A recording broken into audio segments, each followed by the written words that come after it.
The hidden key to the last door. Unlocking the truth that will set you free. The roller coaster analogy. Facing fear head-on. Breaking free from self-destruction is not passive. It does not happen naturally over time. It is a battle, and it must be fought with intention and strategy. Imagine you are terrified of roller coasters. Every time you hear the clatter of the tracks and the screams of the riders, a surge of anxiety grips you.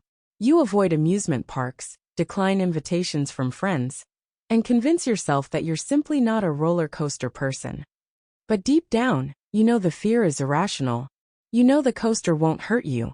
You know the danger is just another delusion the fear of uncertainty has caused you to build. At some point, you make the choice to stop running. You go to the park. You step into line. Your heart pounds, your hands shake, but you do not waver. The moment you strap yourself in and hear the click of the seatbelt, you equip your shield and draw your sword. This is it. The exorcism is about to begin. It's good to see you again, Satan. I've missed you. As the ride begins its slow ascent, adrenaline surges through you like the drums of war. You scream, not in terror, but in defiance. This is your war cry.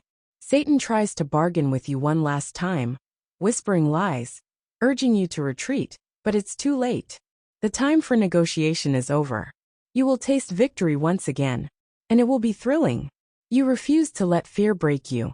You do not escape. You do not resist. You let go. You surrender to the moment, and let it take you. And then something unexpected happens. You begin to have fun. What a thrill consciousness can be when you allow it. Satan never disappoints. Instead of dying, instead of breaking, instead of being consumed by terror, you are simply there, experiencing it. The rush, the weightlessness, the speed, it isn't suffering. It's exhilarating. It's freedom.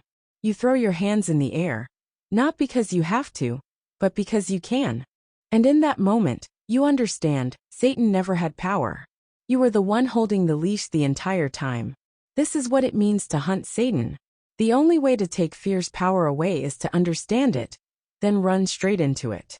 The only way to break free from self-destruction is to face every impulse that tells you to ignore, to sabotage, to destroy yourself, and refuse to obey.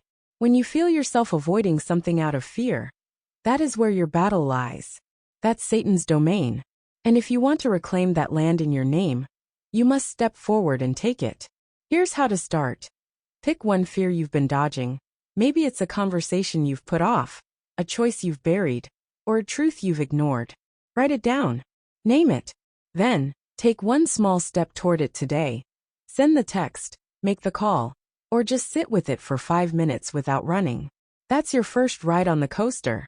Every decision you make is either a weapon against suffering or a tool that builds it. Every moment is a chance to reinforce your pain or dismantle it.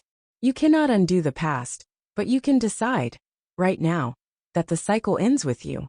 Anything but victory is now unacceptable. Learn more about defeating suffering. Listen to the free audiobook on this channel.